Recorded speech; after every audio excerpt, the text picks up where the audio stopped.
Hello, everyone. Can you hear me? Welcome to this webinar entitled Activism Then and Now, focused on comparing events and tactics from the 70s, 80s, and 90s, with the hope that people working now can borrow from the wisdom of people who have been activists for decades.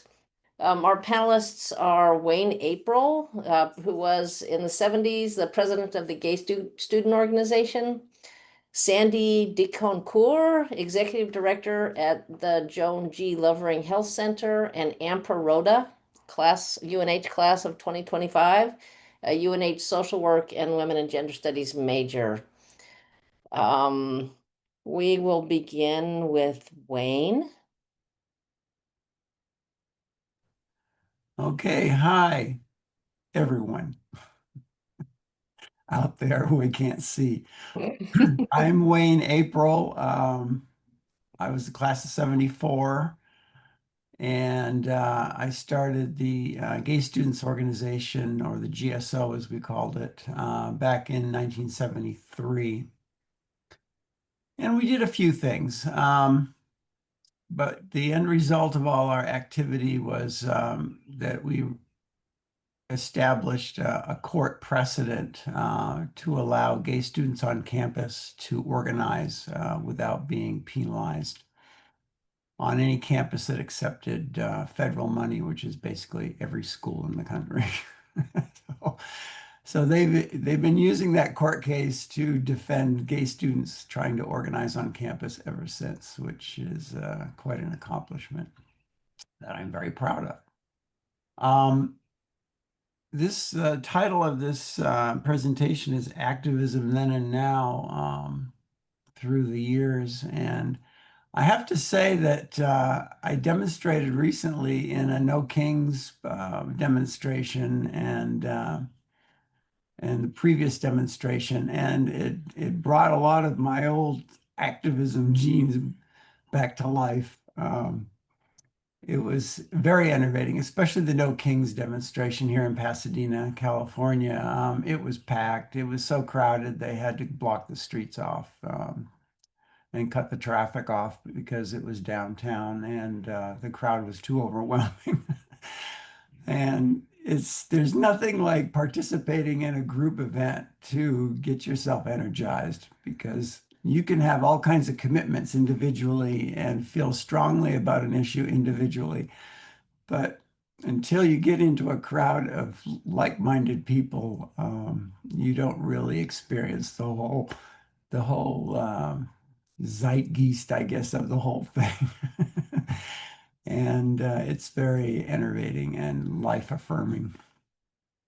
But just to recap for people that don't know or remember, I was a student back in 73, 74. There was no gay activity on campus, at least nothing above ground.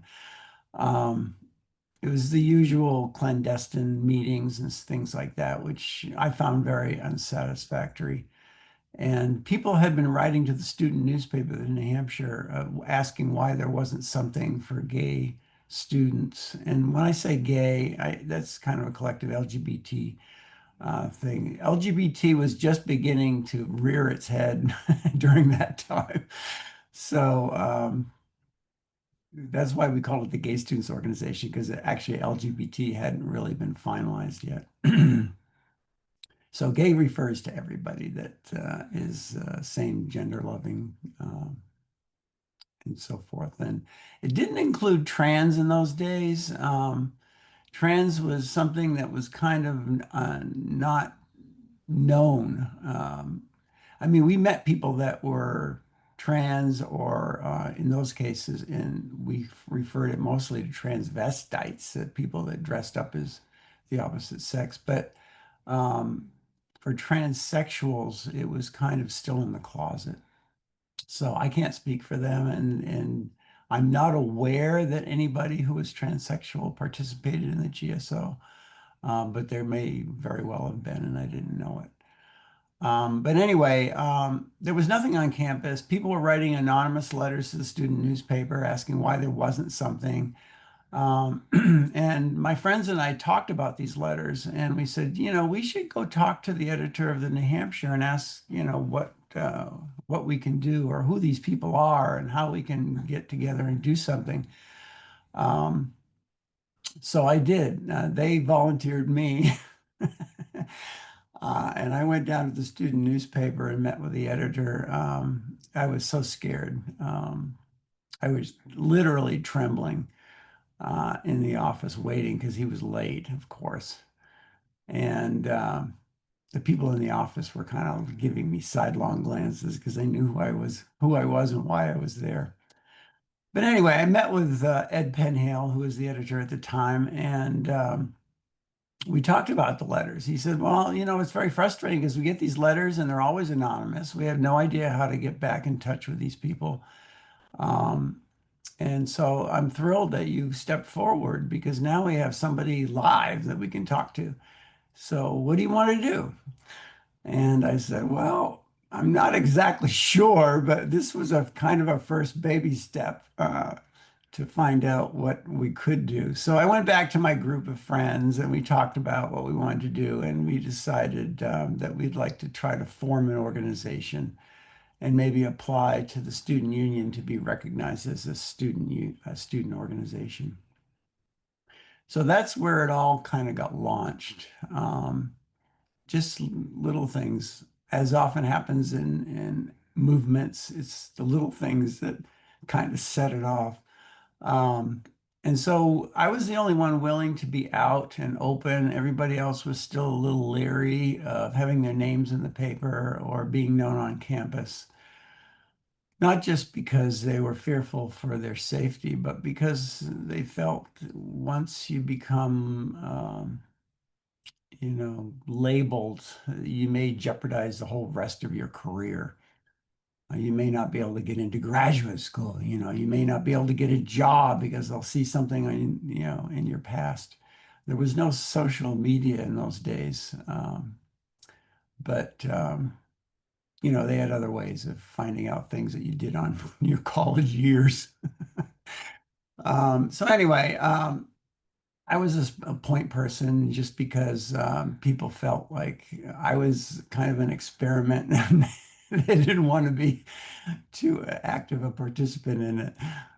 So we formed the GSO. That part was fairly easy. We just followed the rules and regulations that the university had for forming student organizations and created it. But once it became known and once we tried to sponsor an activity, it became known to outsiders and particularly the board of directors of the university and the state's largest newspaper, the Manchester Union Leader, and William Loeb, its publisher. Once they got wind of our organization, Loeb started printing articles in the paper and editorials, lambasting us and condemning the university for allowing these perverts to rear their ugly heads on campus. And the governor, who was a member of the board of directors of the university, demanded that the university disband this group and basically, drive us away out of existence. So that's when the lawsuit started. And I can't exactly remember how we got in touch with the ACLU, but the ACLU in New Hampshire had a tiny office, um, which they combined with Vermont. And they offered to defend us in court because the university was taking us to court in the state courts. And then I think it was ACLU decided that they would also file a brief in the federal courts. I'm not exactly sure. I can't remember the exact sequence of events. But anyway, so we had two court cases, one in the state courts and one in the federal courts. And the federal courts actually came out quicker and said, no, you can't deny the students their constitutional right to gather together. And all you can do is accommodate them, and if you receive federal money, you have to do this. So we won there, and then the state courts kind of deferred to the federal courts. They said, "Well, this case has already been decided. It's in the federal courts, so we're just going to go ahead and find in favor of the gay students." So they did there. So the university lost, and they were stuck with us. And we continued to start hosting events, and it kind of gained its own energy. People came out of the woodwork to support us. We got outside people coming in from off campus to support us, organizations that wanted to cooperate with us off campus. Um, People started contacting us from all over the country because we had received so much publicity. It was a little overwhelming because we're still trying to be students and get through the semester and graduate, and all this other stuff is happening. And a lot of it was controversial. We still got pushback from the board of directors and the Manchester Union leader, and we got a lot of hate mail. We got a lot of supportive mail, but we also got some really nasty mail. Um, in those days when there was no texting and emailing. We're talking the dark ages here. We actually got physical letters in the mail that were pretty disturbing. I mean, these people were pretty disturbed, some of them, you could tell. Um, but we succeeded in establishing ourselves and surviving and sponsoring events. And as small as we were, I think we had a mighty impact. And the court case certainly did. So that's what started our activism. And you have to remember that the context of this, all these other things were happening on campus at the same time. The anti-Vietnam War thing was going on, and that was a big thing. Some of the people that were peripherally involved in GSO were more involved in the anti-war movement. I remember some of our members said, I just can't devote any more energy to GSO because we're planning on the march on the Pentagon, which was a big thing at the time. And then the women's lib thing. A lot of the women felt more affinity to the women's lib movement than they did to the GSO. And so they were torn and they put most of their energy in women's lib activities. There was a Black Student Union on campus, although we only had one student that belonged to the Black Student Union who was involved in the GSO. He kind of split himself between the two organizations, and I have to give him credit because he wasn't getting any support from the Black Student Union of being a gay student. Um, I don't remember any Latino or Asian or other support groups on campus. If there were any, I wasn't aware of them. So there was a lot going on, and people's attention and energies were being pulled in a lot of different directions. So I have to applaud the people that applied themselves to the GSO, even if it was just part-time, considering everything else that was going on. And then I graduated and I left, and actually women took over the organization and carried it on past that. And at some point, the GSO name got dropped, and of the Alliance or some other names popped up and to replace it. Um, so as far as activism then and now, I see it happening again. In fact, I think college campuses have been fairly quiet, except for the trans thing. They've been fairly quiet about anything else that's been going on in the greater society or world. Um, they need, well, the Palestinian Jewish problem has also been receiving a lot of activism. So I guess I take that back. There has been a lot of activism on campus, but it's not quite as widespread and pervasive as it seemed to be in the 70's, where they shut down campuses. Colleges. I remember when the Kent State massacre happened, the university shut everything down. They just ended the semester early. And people accepted whatever grades that they had earned up to that point.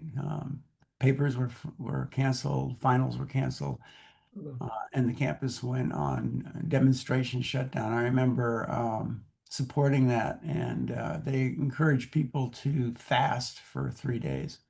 And it's the only time I've ever fasted, and I can tell you it's quite an experience. If you're going to fast, prepare to be transformed because there's nothing like not eating for 3 days to kind of focus your mind. Um, and that's it. So now when I participate in these No Kings and other anti-MAGA demonstrations, I feel like I'm back in the 70's to some extent. And I think that's applying to a lot of other people of my generation because I look around at the demonstration and I see all these gray and white haired people, my generation, who are out there with their placards.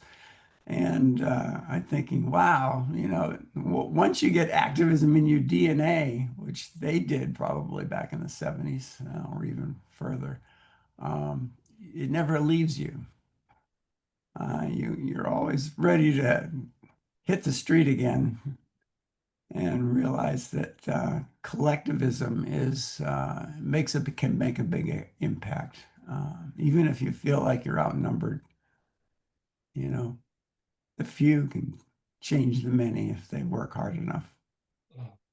So that's, in a nutshell, that's my history in UNH campus. And I will transfer this presentation to Sandy, who's going to cover the 90's. Thank you, Wayne. Hi, everybody. Robin, you can give me a thumbs up if you can hear me and we're good to go. Yay, Yep. thanks. Okay, great. So hi, everybody. I'm Sandy Denoncourt. I use she and they pronouns. I am currently the executive director of the Lovering Health Center, which is in Greenland, about 10 minutes from the UNH campus. So I left and came back to the area, which I'll tell you a little bit about later. But I came to UNH as a traditional undergrad, 18 years old in 1989, and was on campus until 1993. I think I looked a lot like most of UNH at the time. I was middle class, white, cisgender, female. The context of that is more a part of my framing now than certainly it was then. But it felt like a comfortable place, beautiful campus. It was really energizing to arrive. There was a lot going on in the late 80's, early 90's, at least what felt very active to me. And I was exposed to a lot of things that I had not had a chance to really dive into. I knew coming to UNH, I was already really liberal. I was the one in the family that was always talking about peace and why can't we just understand each other better. And um, I think that environmental activism was just sort of taking hold in new ways that we were understanding. There was just a lot happening. But Ronald Reagan was president. We were moving to George H.W. Bush. And then by 93, we were moving to Bill Clinton for the next 8 years. So we were really turning a corner, I think, politically. A lot of the energy coming out of the 70's and 80's, thank you, Wayne, brought to the forefront how much we had to do at the national level to really include folks that had been at the federal level excluded. And there was so much we needed to do. But it was fun to think about this because there were big things happening. I remember very shortly after I arrived at campus, the Berlin Wall came down, and that was on the news. Everybody was in the dorm watching the TV, watching that happen. Cold War politics were really changing. It's important to remember what Wayne was talking about, which is a little bit of what were we working with. We had no cell phones. The World Wide Web, was invented in 1989. We didn't really all get access to it until 1993. So we were just starting to use email. Nobody had a computer in their dorm room. It was really a different time. We could smoke in the dorms. A lot of us did. It was just very, very different. But what we did have is a strong need to find each other. So when you're talking about being in person and how that feels familiar, this idea of collective action and socially just finding each other. I tell people a lot, I found my tribe at UNH. I feel like queer folk find each other anywhere. And sort of, you may not know it at the time, but when you look back, you can see how socially you found each other because you knew you needed each other. You weren't quite sure what to do with all of it. But we certainly came together, and living in the dorms, becoming an RA during my time there were opportunities to do quite a lot. What I remember, though, is that by that point, Wayne, things had changed to the Gay Straight Alliance was the name of the organization on campus at that time, as I remember it. But somebody who's on here may want to correct me. And I think it changed names again during my time there. But we were the Gay Straight Alliance when I was there. And we were meeting in the MUB fairly regularly. There was on-campus activity. One of the things that we did quite a lot of was panels in the dorms. So we'd bring folks in to talk about, at the time, it was either lesbian, gay, or bi. So LGB issues, really, we hadn't really collectively understood and talked about trans identity yet. And that was, I think, going to happen shortly after. But we did have panels. We were in the dorms. We were invited to different dorms to talk to people about our experience, let folks ask questions.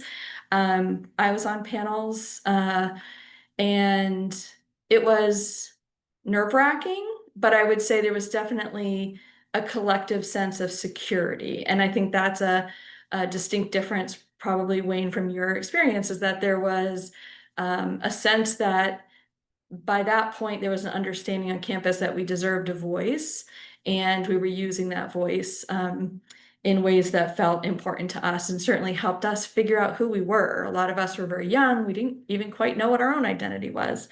And then a few other big things happened, like Magic Johnson was diagnosed with HIV. I remember that being a very distinct event, and for all of the attention that needed to be paid to the AIDS epidemic, when Magic Johnson was diagnosed, there was this shift in perception, I think, about what at risk meant.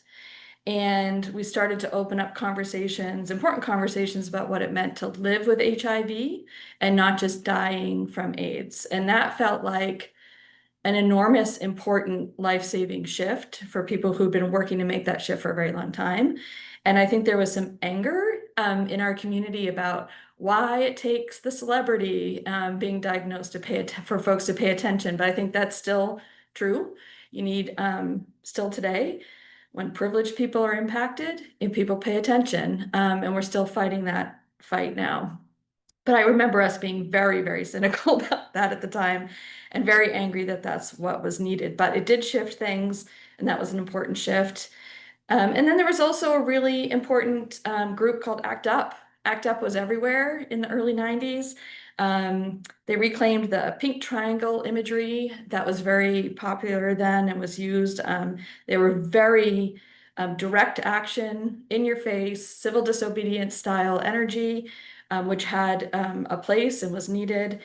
But things were also shifting, and I would say there was a debate about how in your face you want to be, and how safe that was for folks, versus changing the narrative and the rhetoric to be palatable so that you could make the progress you wanted. And I remember there always being controversy and always being different opinions about how active and visible we should be versus how much we should work behind the scenes to just change the narrative and change rhetoric. And there's a place for both, in my opinion.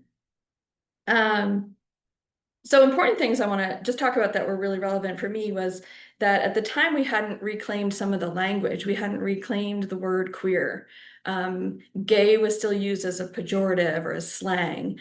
People go, oh, that's so queer, that's so gay. That was a very common thing. And when we were having panel discussions, we were asking people not to use that language and explaining why.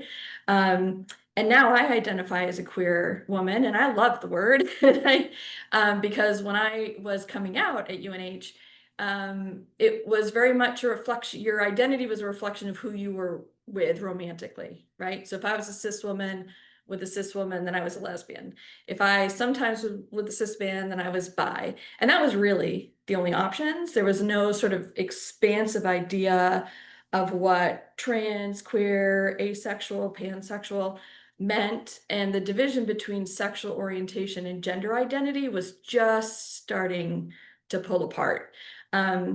So we were starting to understand ourselves better, but we hadn't reclaimed all the language. And so it feels to me like a big deal that we've reclaimed language and that we're starting to use as much of it as we need to accurately reflect who we are. But trans identity certainly wasn't discussed in its entirety. Wayne talked a little bit about this.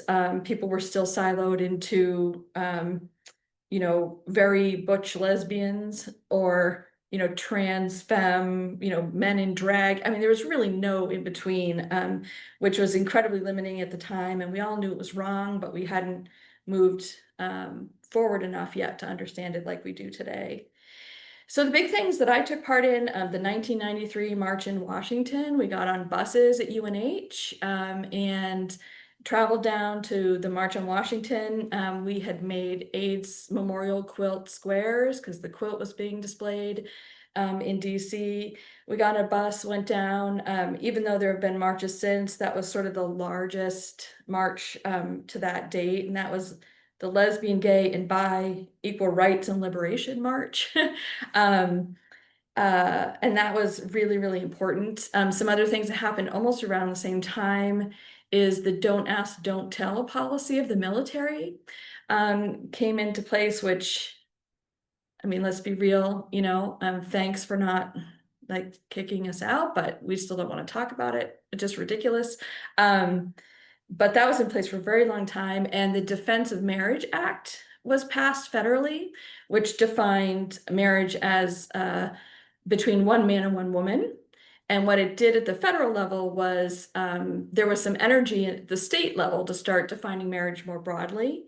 And so this allowed states to do whatever they wanted, but at the federal level, a marriage outside of that definition was not going to be recognized. So it was the federal attempt to say, do what you want in your state, but we're not going to recognize marriage outside of this construct.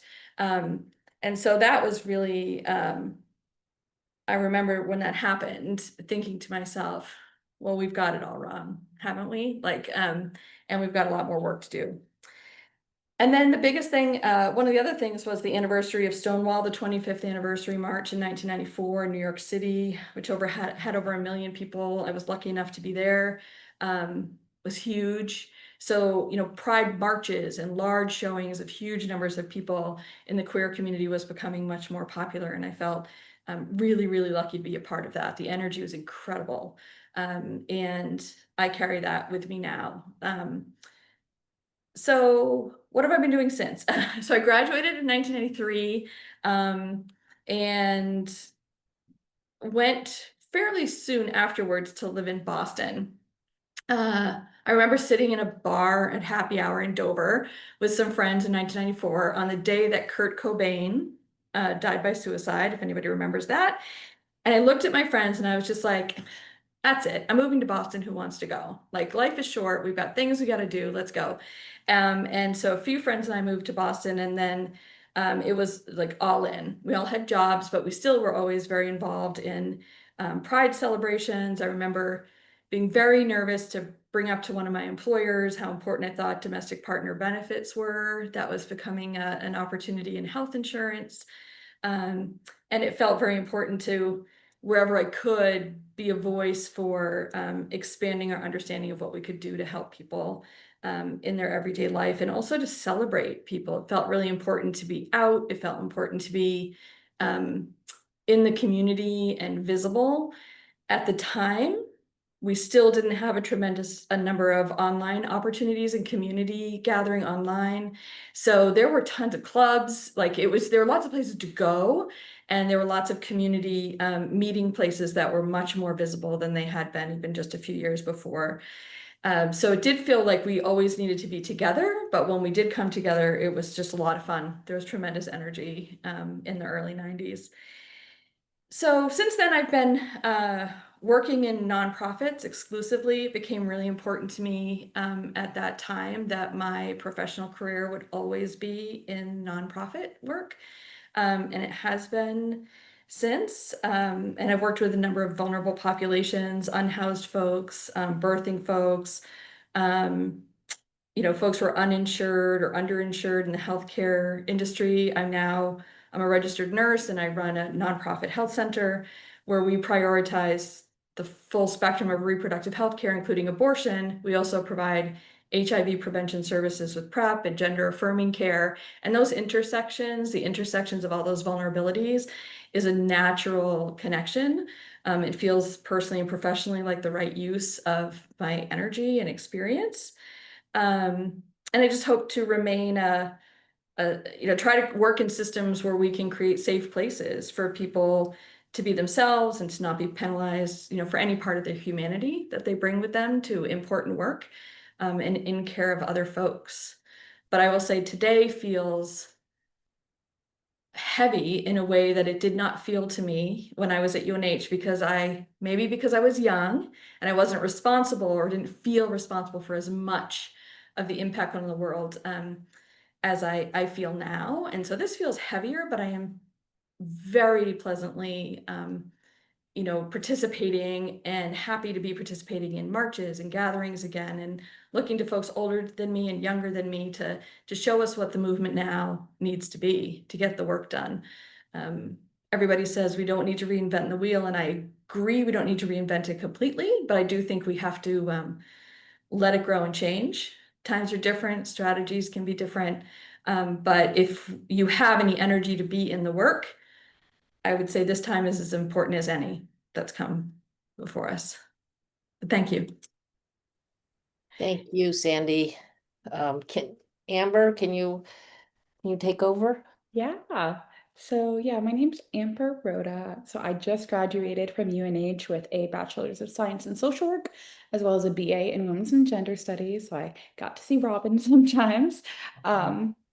So I started off at UNH in the fall of 2021. So when things were still somewhat different because of COVID, but have enjoyed my time there to some degree.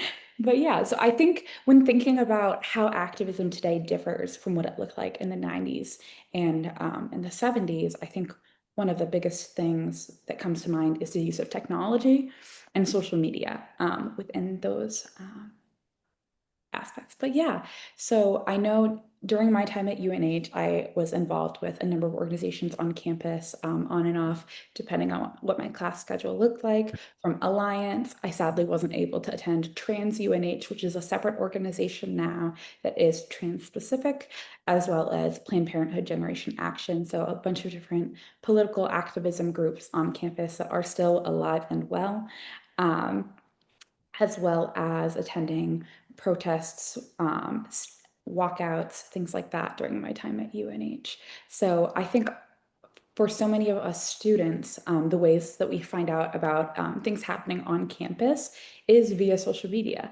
Obviously, there is still information that travels via word of mouth or via posters hung up around campus, whether they be in the library or in the MUB, about different events that are happening. But I think for a lot of people, finding out about protest events, even something like the No Kings protest, things like those, people find out via social media and via those connections that they have with folks in the community. So I think that the use of technology and social media can be a really positive thing within activism, and we've seen I think recently, like the use of social media, kind of sharing what people are going through around the world in a way that people didn't have access to that type of information before technology and social media were as widely used. So we are able to see videos of people around the world who are suffering and who are trying to advocate for change, which I think is a really powerful thing, to be able to actually hear the voices of the people who are affected by oppression around the world. And there's also, I'd say, a little bit of a negative to technology. I think a lot of it is obviously very trackable, and there's just, as you all, I imagine if you've been online, been on social media, there's a lot of trolls, there's a lot of people who are not afraid to share their negative opinions no matter what you have to say. as well as I've seen a lot of conversations, especially surrounding a lot of the protests that have been happening recently surrounding the No Kings protests, as well as protests against different ICE raids that are happening around the country, is technology has moved so far that it can and is sometimes used against people who are protesting and working within activism, whether that's Face ID technology being used to get into somebody's phone or information like that. But yeah, but I do really see it as a good way to increase participation in events and connect with others. And I think it's one of the other strong aspects of, while it doesn't necessarily affect protests, is technology has made it so much easier to be involved within legislation activism nowadays. I think it was a lot harder to know about all of the very specific bills that are going through the state house and the state senate, as well as federally and other states around the country. I know it's felt, especially this year, like every week it's something new. And it's oftentimes something that's attacking communities that I am a part of or care about deeply. Especially in New Hampshire, we've seen such strong legislation targeting specifically trans youth. As somebody who I work with that population on an ongoing basis, it has been hard to deal with. But because of different organizations who use technology via either social media or email lists, organizations like 603 Forward, as well as New Futures in New Hampshire, it has made it easier for people to be, again, involved in that activism.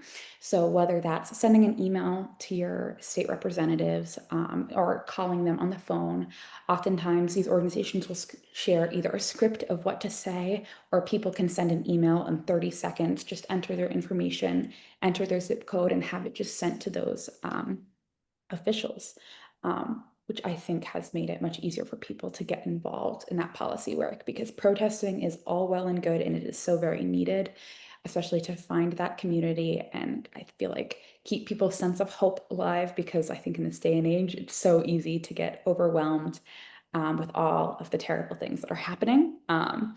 But we also need to make sure that we are working outside of that to work to actively change those systems that are causing that oppression. And I think that activism within legislation is a wonderful way to get to do that.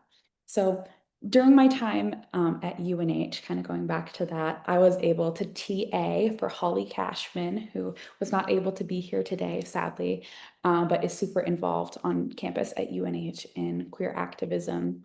She's a professor in both the Women's and Gender Studies department as well as Spanish department. So I was able to TA for her Intro to LGBTQ plus Studies class, where we spent a lot of time focusing on not only queer history around the world, but specifically local queer history that so many of the students in the class, as well as myself, really knew next to nothing about. So we got to do a wonderful and very educational project learning about what the gay student organization and how it was founded back in the 70's, looking through old articles from the New Hampshire, from the Manchester Union, looking at those political cartoons, as well as eventually the whole class was able to meet Wayne, as well as Paul Tosi, who was the student body president at the time. And I just remember the other students in the class saying that they felt like they were meeting a celebrity because they had been learning about these individuals all year and getting to actually meet them at the Pride and Pancake Breakfast, which I believe it was 32nd year this year that event had taken place, kind of the origins of it honoring the past queer history of UNH and that founding of the gay student organization. So I was glad to get to be a part of that and learn more about our history, because I think some activists in this day and age, I think, take the perspective that because so much has changed, that there's not always as much that we can learn from the people who came before us. And we know that that is just not true. I think, like Sandy was saying, like, we don't need to reinvent the wheel, but there are ways that we can change it and help it grow and be more effective in this day and age. So, and especially, I think in the conversations that were had surrounding trans individuals, while there may not have been as many active trans individuals in the community at the University of New Hampshire in either the 70's or the 90's, we know that trans activists like Marsha P. Johnson and Sylvia Rivera, specifically Black trans women, have been at the forefront of this movement since its inception. And so the work that they have done has helped get us to where we are today. And I think that that's important to recognize, even if it wasn't as reflected at UNH. But yeah, I think in listening to what Wayne was saying, talking about the different movements happening at UNH during the founding of the Gay Student Organization, talking about the anti-war movement, women's rights movement, I hear a lot of parallels to like what I was experiencing on campus in these last couple of years. It did feel kind of like we had to split our time between different forms of activism for different issues. And it's so true that all of our liberation is inherently like tied into one another. So you're not going to have queer liberation without liberation for those experiencing genocide, without liberation for trans folks, without liberation for communities of color, both where we live and around the world. But being on campus, you did see a lot of those same individuals participating in all of those different groups. So I would see a lot of the same faces that I did we have an annual drag show at UNH now that is one of my favorite events that I was able to attend every year. But I saw those same folks at protests against the genocide that is actively happening in Palestine, which last year on campus did result, we had members of the police from all surrounding areas come in riot gear to try to quell the protesters. And I believe 13 individuals were arrested on campus for protesting and charged with trespassing on the campus that they pay oh so much money to attend. And so I think it's hard to be able to kind of like split your time between those things, but I think looking at it from a perspective, it's also inherently intertwined, has helped me with that. But yeah, yeah, this day and age, yeah. Yeah. Thank you, Amber. So for questions which the panel would like to entertain, we're going to ask you to, audience members, to drop them in the Q&A section, not the chat section. And then we'll direct them to individual panelists. But I have a question to start while people get their questions into the Q&A. One of the ways to understand the period between the 70s and now is that the neocons have learned a whole lot about how to defend against the kind of protests that were so effective in the 60s and 70s to create what we might call area studies in universities, women and gender studies, queer studies, African American studies. And right now we're facing with the executive orders, we're facing in tremendous likelihood that the federal government is going to encourage strongly universities to close women and gender studies, for instance. And partly because that the forces who would of white supremacy would like for those area studies to not exist, right, in the name of a stronger white supremacist nation. And so how do we adjust? This is a question for Wayne, perhaps, to start. How do we adjust strategies of activism that were so effective in the 60s and 70s, but that have been learned by activists in Sandy's generation and Amber's generation, but also learned by conservative forces? How do we adjust those tactics to move to be present, to be effective in the present moment, to protect women and gender studies, to protect queer studies, to protect those academic units that grew out of street activism and are now somewhat established and are at tremendous risk of being cut? I don't know that you have answers, but that's kind of what we need. You're muted, Wayne. Okay, yeah, I don't have a solution to that per se, except that people need to speak up. If you remain silent, you're basically assumed to support the status quo. So if you speak up, then you may be just one voice. But like I said, collectively, there are a lot of other people that are either already speaking up or want to speak up, but are afraid to. You could give that next person a little bit more courage to speak up if you speak up.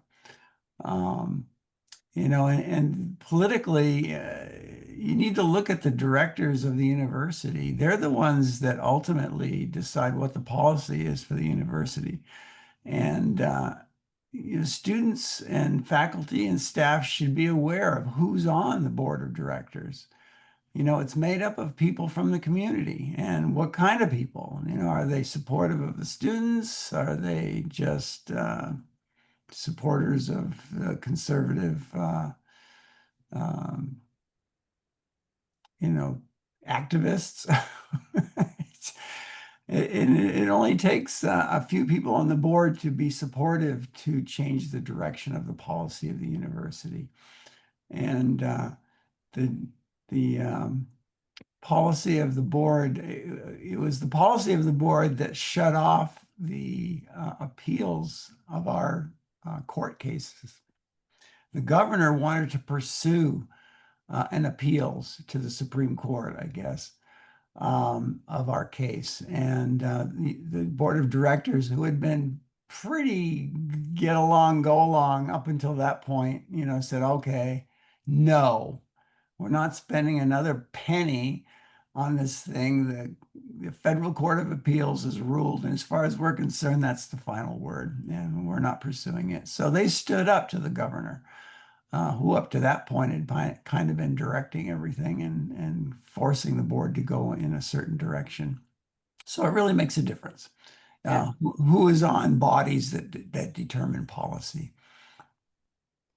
So one of the people dropped into the question and answer the comment that UNH could be like Harvard and just say no, which is, of course, the limits to that are that not every university, UNH included, has the kind of clout and resources that Howard has, that Harvard has to say no.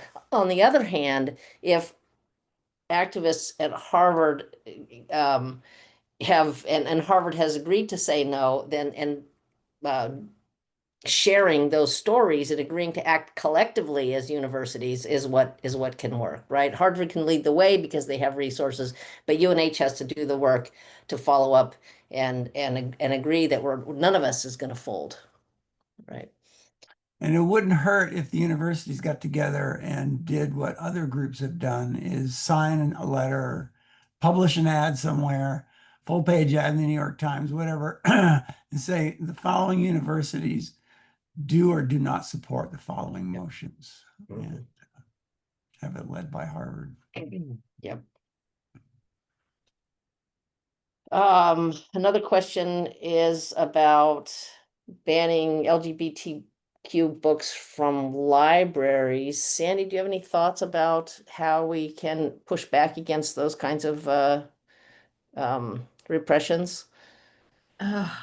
I mean, specifically in New Hampshire, I feel like there is an active resistance to legislation that's out there right now. We're waiting to see what gets signed.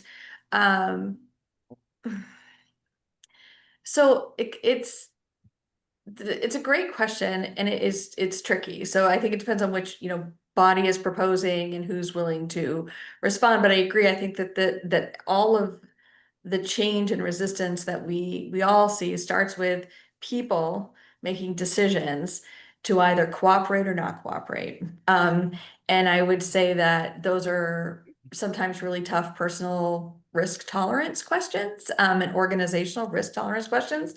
But there are librarians and other people who simply refuse. They refuse to cooperate, refuse to not allow resources to be available in their community. So I think legislatively there is work to do. There is policy change, like Wayne's talking about, get the right people in the right decision-making positions to stand firm.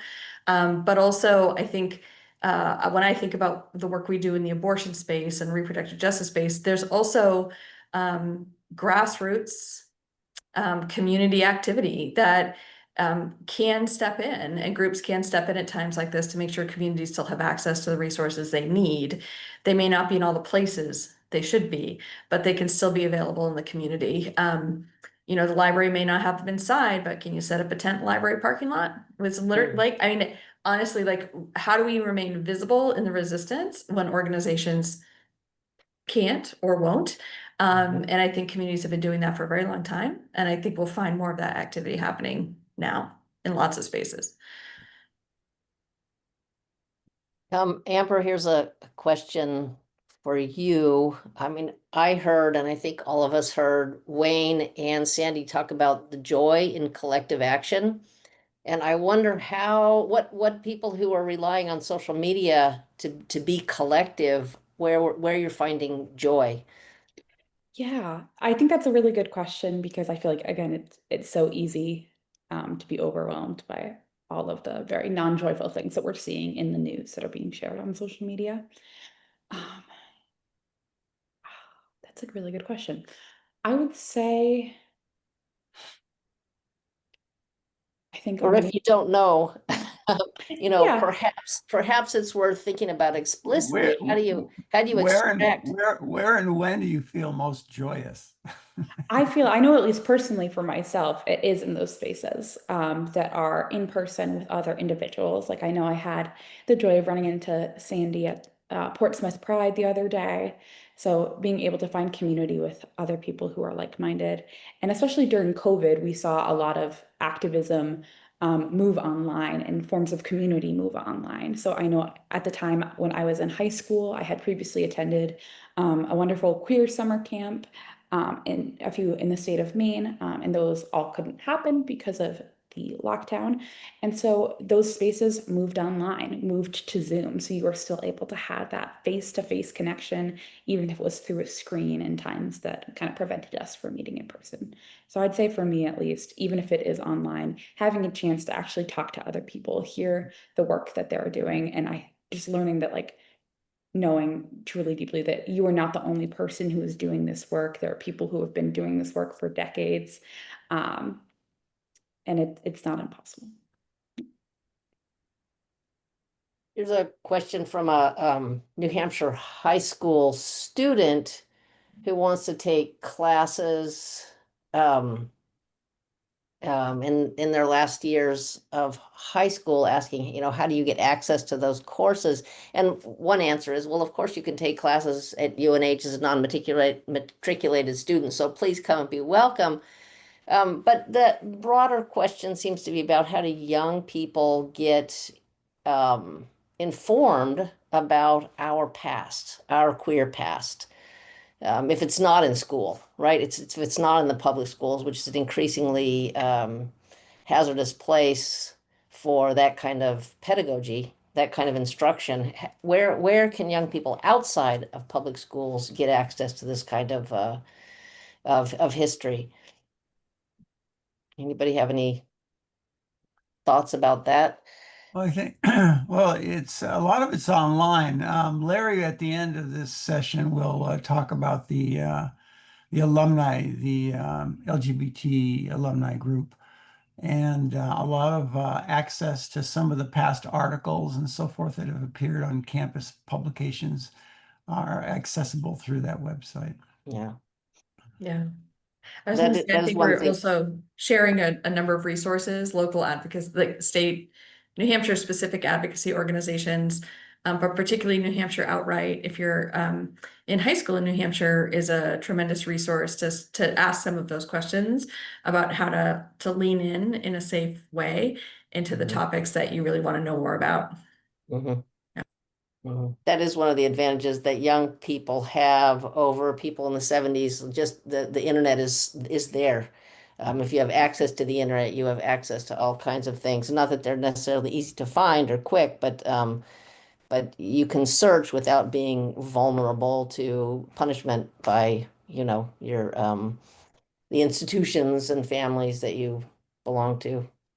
And if people are looking to learn more about local queer history, especially, I know there it's an ongoing Seacoast LGBTQ plus oral history project. So if you're a listener of podcasts, there are many wonderful stories out there of people from our community talking about the work that they've done. And if you maybe don't have a library in person, either in a school that you have access to resources surrounding queer history, I know there are many libraries that have created a program called Books Unbanned, where it's available again specifically to young people, oftentimes middle through college age individuals who are able to access material online via an app called Libby. So I know libraries like the Brooklyn Public Library, that is an option as well. So if you're not able to access those books in person, there are libraries that do have those resources to be able to share those books and audiobooks for you to be able to kind of do that learning, even if it's not available in your community.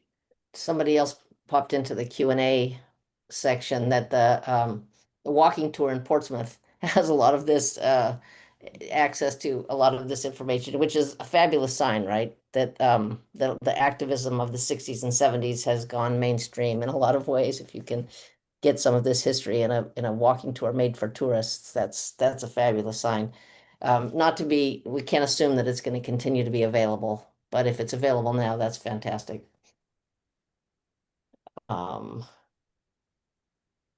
Yep, and there's more comments too coming in about people who've found access to these histories in town democratic groups and to historical societies in the state of New Hampshire, which is again a remarkable sign that the work that of decades of activists have done has been wonderfully effective. That there are courses in queer studies is a evidence of the work that was done in the streets being brought right straight institutions. Again, we don't want to take advantage that it will be stable there, but it's a measure of success of the kinds of activism that Wayne was talking about, that you have queer studies programs, women and gender studies, Black studies programs now.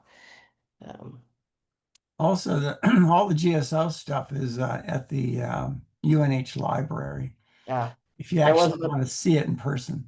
There was a question as well about whether or not you have the letters that you received, where they're collected. So it sounds like that's an answer, that they are collected in. Yeah, we didn't really save the letters. I mean, they were mostly, we were so famous at the time that people would just say, students at New Hampshire, and we would get it in the mail. The post office knew where to deliver it.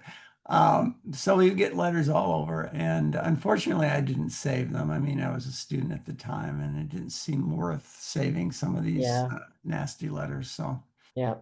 But a lot of the newspaper clippings at the time from various publications and other materials were donated to the UNH library, and so they have them in the archives. I think they're all digitized. Can we, in the last minute, turn over to Larry, who can tell us about the group that sponsored this webinar? Thank you, Robin. And what I wanted to, first of all, say to everybody who has joined the call, thank you for joining the webinar. And actually happy Pride Month. This is June, and we have a great opportunity to celebrate all that we've accomplished and all that's left for us to continue to accomplish. It will never be done, and we must always work hard to keep what we have accomplished moving forward. I'd also like to thank Robin, Wayne, Sandy, and Amper for being the panelist and moderator, and for Holly, who unfortunately wasn't able to join, but did participate in different calls we had regarding this. So thank you very, very much. And also a shout out to Karina and Andy, who are part of the university administration, who have helped put this together and made this possible for all of us. I'm on the board of what we call the UNH LGBTQIA+ Alumni Affinity Group. This affinity group is really providing an opportunity for those who have graduated from the University of New Hampshire to realize that it doesn't just stop with the university once you graduate. There is a way and a channel for you to participate on a go-forward basis. Also, it is an avenue that alumni, allies, faculty, and staff at the university can participate in. We will conduct various webinars throughout the year. We are going to strive to have 2 a year. Wayne is on our board, so he's probably, I hope, very much excited about participating and either in the background or the forefront with any other webinars. We also have what we call the Inside Out Alumni Fund. This is a fund that helps promote LGBTQIA+ issues for the university system, and those monies are to promote those activities. You can also connect with us through a Facebook group that we have, as well as LinkedIn. And there also, I think Karina maybe yes, it's on the screen right now. You also have my email address. Do not hesitate to reach out. There will also be a slide that lists the various organizations that both Sandy and others have alluded to for participating. There will be links included with that, so you'll have not only the name of the organization within New Hampshire, but also a way with which to link into those organizations to either participate or to get more information. And this call or webinar has been recorded, and both the recording and the slide will in fact be included within that email that you received. So that slide, although it's not on the screen now, will in fact be included with the recording when you receive that via email. So again, I want to thank all of you who have joined the call, especially our moderator and panelists, and for those who have helped make this happen. We appreciate this and look out for more, and tell your family and friends. Thank you. Bye-bye.